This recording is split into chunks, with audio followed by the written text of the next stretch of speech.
వందే శంభుం ఉమాపతిం సురగురుం వందే జగత్కారణం వందే పన్నగభూషణం మృగధరం వందే పశూనాం పతిం వందే సూర్య శశాంక వన్హినయనం వందే ముకుంద ప్రియం వందే భక్తజనాశ్రయం చ వరదం వందే శివం శంకరం. ఓం శ్రీ దుర్గామల్లీశ్వరాభ్యాం నమః. అర్జునం వందే జగదేక వీరం. ఓం శ్రీ రాధాకృష్ణాభ్యాం నమః. మనకి శనీశ్వర స్వామి అనగానే మనం భయపడతాం. చాలామందికి శని అర్ధాష్టమ అష్టమ ఏలినాటి శని సమయాలలో మాత్రమే మిమ్మల్ని ఇబ్బంది పెడతాడేమో, మిగతా సమయాల్లో ఇబ్బంది పెట్టడేమో అనుకుంటారు. కాదు, అసలు అర్ధాష్టమం అష్టమం ఏలినాటి శనిలో ఇబ్బంది పెట్టడాలు కాదు, అవి ట్రైనింగ్ ఇస్తున్నాడు మీకు. ఇప్పుడు మేము మా బంధువులు వచ్చారండి అని కోళ్ళను కోసేసి మేకలను కోసేసి గారెలు వేసేసి భోజనాలు పెడతారు. ఒక జీవిని చంపేస్తున్నాం అనేటటువంటి ఆలోచన మనం మానేస్తాం. వచ్చినటువంటి చుట్టాలకి మనకు పాపం వస్తుంది, మనం ఈ కోళ్ళని మేకలను కోయడం వల్ల అనేటటువంటి స్పృహ లేకుండా తెగిచ్చేసి బంధువులందరికీ కూడా వాళ్ళని సంతోష పెట్టడం కోసం మీరు కోళ్ళని మేకలు విందు భోజనాలు మంచి మందు కింద పెడతారు. కానీ మీకు ఏ ఏలినాటి శని ప్రభావం వలన, అర్ధాష్టమ శని ప్రభావం వలన, లేకపోతే అష్టమ శని ప్రభావం వలన పెరాలసిస్ వచ్చినా, లేకపోతే పోలీస్ స్టేషన్లో పడినా, కోర్టు కేసుల్లో వచ్చినా ఈ బంధువులు రారు అని చెప్పడమే ఈ ఏలినాటి శని సమయాల్లో ఈ శనీశ్వరుడు మీకు నేర్పించే గుణపాఠం. మీ స్నేహితులతో మీరందరూ కూడా కాలేజీలకు డొమ్మాలు కొట్టి పిల్లల సినిమాలకి, అలాగే చదువుకోండిరా బాబు అని పంపిస్తే గర్ల్ ఫ్రెండ్స్తో తిరగడాలు, ఎక్కడ పడితే అక్కడికి గుళ్ళు గోపురాలు, ఈ మధ్యన కొత్త బ్యాచ్లు తయారైనవి, ఇట్లా రకరకాలుగా వెళ్ళేటటువంటి వీళ్ళందరికీ కూడా ఈ స్నేహితులు నీకు అక్కడకు రారు అని చెప్పడమే శనీశ్వరుడి యొక్క డ్యూటీ ఈ సమయాల్లో. మరి మిగతా టైంల్లో ఏమండి మాకు అర్ధాష్టమం లేదు, అష్టమం లేదు, ఏలినాటి శని లేదు, మిగతా టైంలో శని ఇబ్బంది పెట్టడా అంటే ప్రతిసారి ఇబ్బంది పెడతాడు. అలాగే ఆ ఇబ్బందిలో ఒక క్రమశిక్షణ నేర్పిస్తాడు. మీరు ఎందుకంటే శనీశ్వరుని అంటారు? మీరు అసలు మీరు చేసుకున్న కర్మకి ఫలితం ఇస్తాడంతే. అంటే మీరు పూర్వజన్మలో జన్మ పరంపరలో 84 లక్షల జన్మలు ఎత్తొచ్చారు. ఆ జన్మల్లో పాపాలు చేశారు, ఇస్తున్నాడు కష్టాలు, సుఖాలు చేశారు, ఇస్తున్నాడు మంచి సుఖాలు ఇస్తున్నాడు శుభాలు చేస్తే, మంచి పనులు చేస్తే. అది అంతేగాని శనీశ్వరుడిని ముట్టుకోకూడదు. శనీశ్వరుడికి అభిషేకం చేసినప్పుడు అస్సలు ముట్టుకోవద్దు. నెక్స్ట్ ప్రదక్షిణాలు చేసేటప్పుడు నవగ్రహాలను ముట్టుకోవద్దు. తర్వాత ఈ యొక్క శనీశ్వరుడు కాలు గడిగేసుకోండి. అభిషేకం చేసిన తర్వాత శనీశ్వరుడికి అక్కడ మందపల్లిలో అయితే ఇంకా దారుణంగా స్నానాలు చేసేసి నల్ల గుడ్డలు అక్కడే వదిలేసి, నువ్వు వేసుకొచ్చిన ప్యాంటు షర్టు వదిలేసి వెనక్కి తిరిగి చూడకుండా వెళ్ళిపోవడం. ఎవర్రా మీరు అంతా పండితులరా, బోకునా కొడకల్లారా? ఇదిరా మీరు శనీశ్వరుడి గురించి చెప్పేది? ప్రజలకు ఎలాగూ బుద్ధి లేదు, పామరులకి చెప్పేటటువంటి మీకన్నా ఉండాలి కదా బుద్ధి. అంటే మిమ్మల్ని గౌరవించాలా? మిమ్మల్ని నేను ఇలా పనులు చేసి శనీశ్వరుడిని అవమానిస్తున్నారు. శనీశ్వరుడు ఏమన్నా అంటరాని వాడు అనుకుంటున్నారా మీరు? మీరు తప్పులు చేసి, మీరు బోకు పనులు చేసి, మీరు వ్యభవ పనులు చేసి మీ కర్మలకు పెరాలసిస్ ఇస్తే శనీశ్వరుడు దేవుడు చేయలేదు. ఏంట్రా దేవాలయాలకు వెళ్ళిపోతే అయిపోద్దా? ఎవడు వెళ్ళమన్నాడు అసలు దేవాలయాలకు మిమ్మల్ని?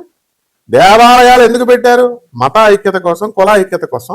ఓ పంతులు గారు బతుకుతాడా, బయట ఉన్న చెప్పులు స్టాండ్ వాళ్ళు బతుకుతారు, పూల షాపులు బతుకుతారు, ఇందుకే పెట్టారు మీకు. అంతేగాని దాన్ని పండితుల డ్యూటీ అది చెప్పాలా? అబ్బో గుడిలోకి వెళ్ళి ప్రదక్షిణాలు చేసేస్తే వైబ్రేషన్స్ వచ్చేస్తాయి, షర్ట్ ఇప్పేసి మళ్ళీ ఎక్స్ట్రాలు షర్ట్ ఇప్పేసి ప్రదక్షిణాలు. దానికి నేను కూడా చెప్పాను. కానీ ఏంటి, ఎలక్ట్రోమాగ్నెటిక్ వేవ్స్ వచ్చేస్తాయి, బాడీ పర్సీవ్ చేసుకుంటుంది, బాడీ తీసుకుంటుంది, నెగిటివ్ పోతుంది, పాజిటివ్ వచ్చేస్తుంది. చెప్తాం, అది డ్యూటీ అది. అలాగే పంతులు డ్యూటీ పంతులు చేస్తాడు. పంతులు బతుకుతాడు, ఈ అమ్ముకునేటటువంటి వాళ్ళు బతుకుతారని పెడతారు దేవాలయాలు. అక్కడికి వెళితే మీ డ్యూటీ మీరు చేయకుండా వాడు ఏంటంటే స్పెషల్గా ఉండాలా, యునిక్గా ఉండాలని శనీశ్వరుని ముట్టుకోకు, శనీశ్వరుని అక్కడే బట్టలు వదిలేసాయి. బట్టరా మీరు, మీకు వస్తుంది రా పక్షపాతం ఇలా చెప్తే. So be careful while preaching all this nonsense. ఏంట్రా శాస్త్రాలు ఎక్కడున్నాయి? Stop peg follows. సో ఈ విధంగా చేస్తే ఇటువంటి చెప్పిన వీళ్ళకే కాకుండా పాటించినటువంటి వాళ్ళకు కూడా మిమ్మల్ని తప్పకుండా పీడిస్తాడు. రౌరవాది నరకాలకు విసిరేయడం కాదు, అసలు ఎక్కడున్నగానే చూపిస్తాడు. శనీశ్వరుడు శివుణ్ణి లెక్క చేయడు, విష్ణువుని లెక్క చేయడు, బ్రహ్మను లెక్క చేయలేదు, అండ్ ఈ ఎదిరించి పడేశాడు. And it is an autonomous planet. ముందే చెప్పాను నేను, ఇండిపెండెంట్ సంస్థ అది. ఎలాగైతే ఒక ఏఐసిటిఈ, ఒక యూజిసి, ఒక అటానమస్ బాడీస్ ఉన్నాయో, ఇండిపెండెంట్ చార్జెస్ ఉన్నటువంటి బాడీస్ అది. సో ఎప్పటికీ ఆయన ఆన్సరబుల్ కాదు శనీశ్వరుడు. బ్రహ్మకి మిగతా గ్రహాలు నోరు మూసుకొని వెళ్ళి రిపోర్టింగ్ ఇవ్వాలి, బ్రహ్మ విష్ణు మహేశ్వరులకు ఇవ్వాలి. శనీశ్వరుడికి there is no necessity. Even నవగ్రహాల నాయకుడైనటువంటి రవి కూడా వెళ్ళి రిపోర్టింగ్ ఇవ్వాలా. అండ్ శనీశ్వరుడు అంటే reformative planet, and he will reform the society, he will amendment planet. అది బ్రహ్మ విష్ణు మహేశ్వరులు కూడా వాళ్ళు పాత లాస్ రాసి ఇది అని అన్నప్పుడు నీకు దాన్ని అమెండ్ చేస్తాడు ఆయన. బలి చక్రవర్తి ప్రైడ్ దానాలు చేశాడు, ప్రైడ్ అహంకారం వచ్చింది.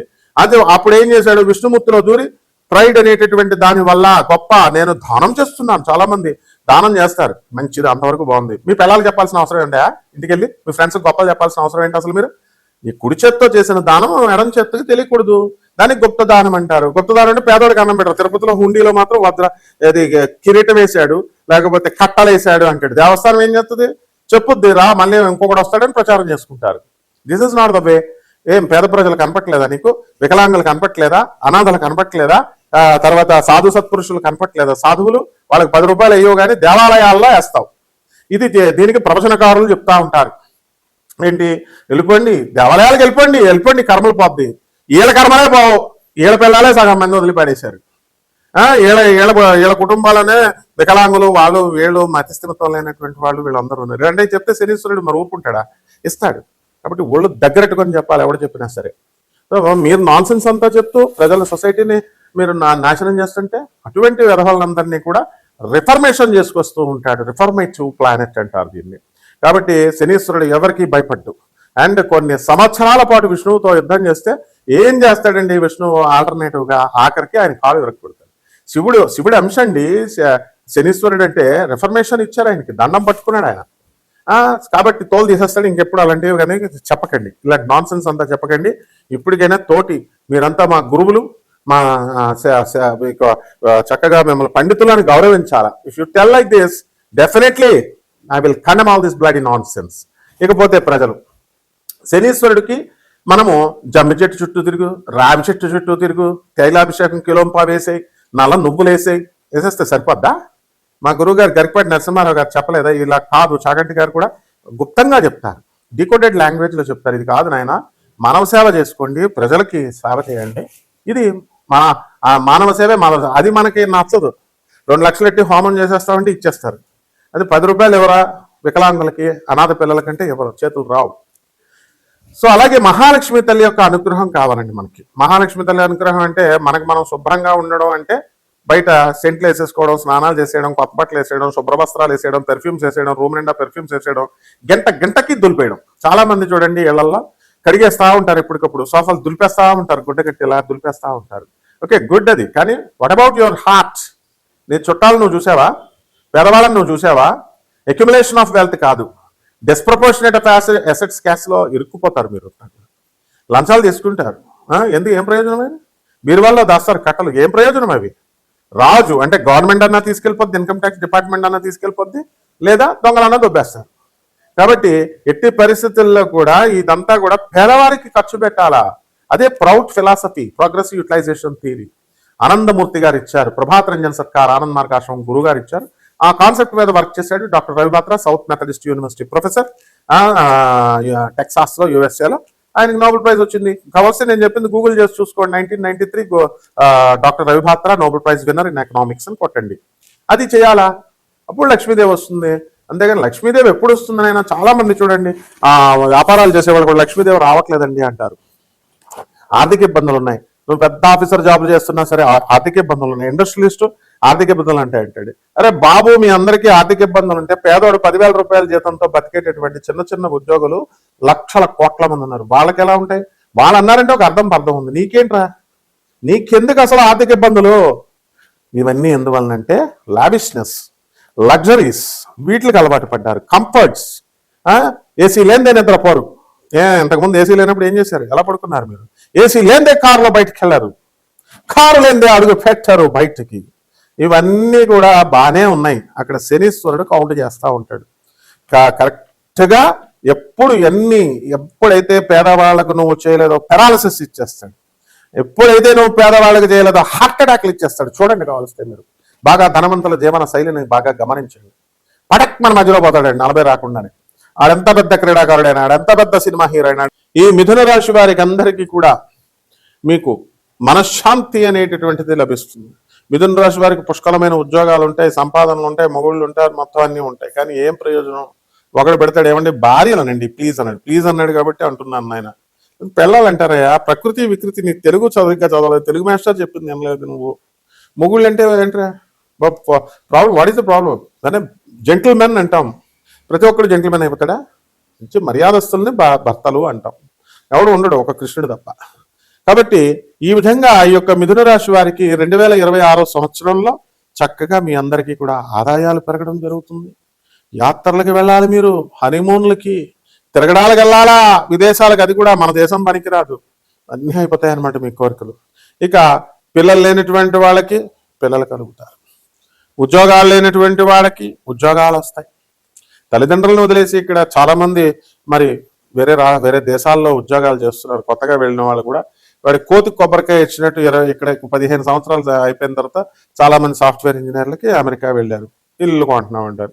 ఇక్కడ తల్లిదండ్రులు ఇచ్చే ప్రాపర్టీ తీసేసుకుంటారు. ఆ తల్లిదండ్రులకి సిగ్గు ఉండదన్నమాట. వాళ్ళని చూడకపోయినా సరే పేద ప్రజలకు ₹1 కానీ కొడుకు మాత్రం పోగేసి, కూతుర్లకు పోగేసి ఇస్తా ఉంటారు.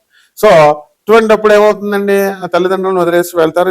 ఈ మిథున రాశి వారి యొక్క తల్లిదండ్రులలో తండ్రికి కొంచెం ప్రాణగండం అనేటటువంటిది, అనారోగ్యం అనేటటువంటిది ఉంది. ఈ రకంగా ఈ యొక్క మిథున రాశి వారికి అందరికీ కూడా విద్యార్థులు మరి చదువుల్లో మంచిగా చదవడం అనేటటువంటిది జరుగుతుంది. అక్టోబర్ 18 డిసెంబర్ నుంచి డిసెంబర్ 5, 2025 సంవత్సరం వరకు విద్యలో రాణిస్తారు. ఆ తర్వాత యావరేజ్గా విద్య అనేటటువంటిది ఉంటుంది. అండ్ పర్మనెంట్గా మే 14, 2026 సంవత్సరం నుంచి విద్యలో రాణిస్తారు. ఉద్యోగాలు లేనటువంటి వాళ్ళకి ఉద్యోగాలు రావడం, క్యాంపస్ ఇంటర్వ్యూల సెలక్షన్స్ ఇవన్నీ కూడా జరగడం జరుగుతుంది. విద్యార్థులకి తల్లిదండ్రులు వాళ్ళ కోరికల మేరకు కోర్సుల్లో చేర్చాలి తప్ప మీరు రుద్దొద్దు. అండ్ ఐఐటి ట్రాప్లో పడకండి. నీట్ ఐఐటి మాత్రం చేసిన వాళ్ళు మాత్రమే, సాఫ్ట్వేర్లు చేసిన వాళ్ళు మాత్రమే బతుకుతున్నారు అని అనుకోవద్దు. మిగతా చిన్న చితకా వాళ్ళందరూ కూడా బ్రతుకుతున్నారు. కర్మని తొలగించుకోవడం కోసం మీరు మెయిన్గా ధర్మ మార్గాన్ని అంటి పెట్టుకుని ఉండాలి. సో ఈ రకంగా police department, revenue, income tax, commercial tax డిపార్ట్మెంట్స్లో ఉద్యోగాలు చేస్తున్నటువంటి వాళ్ళందరికీ కూడా ప్రమోషన్స్ రావడానికి అవకాశాలు ఉన్నాయి. కాబట్టి మిథున రాశి వారికి కొంచెం స్థిరత్వం కనుక తీసుకున్నట్లయితే కాస్త డెవలప్ అవ్వడానికి ఈ సంవత్సరము మీకు అవకాశాలు ఉన్నాయి. ఇక పరిహారాల దగ్గరికి వచ్చేసరికి ఈ మిథున రాశి వారికి రాహు జపము చేసుకోండి, రాహు స్తోత్రాలు చదవండి. రాహుకి కిలోంపావు మినుముల్ని, ఆవు పేడ రంగు ఉన్నటువంటి వస్తువులనిచ్చి పేద బ్రాహ్మణులకి శనివారం నాడు ఉదయం 8 గంటలకి దానం చేసుకోండి. రావి చెట్టు చుట్టూ ప్రదక్షిణలు చేస్తూ రాహవే నమః అంటూ ప్రదక్షిణలు చేసుకోండి. బ్రహ్మాండంగా ఉంటుంది. శుభమస్తు.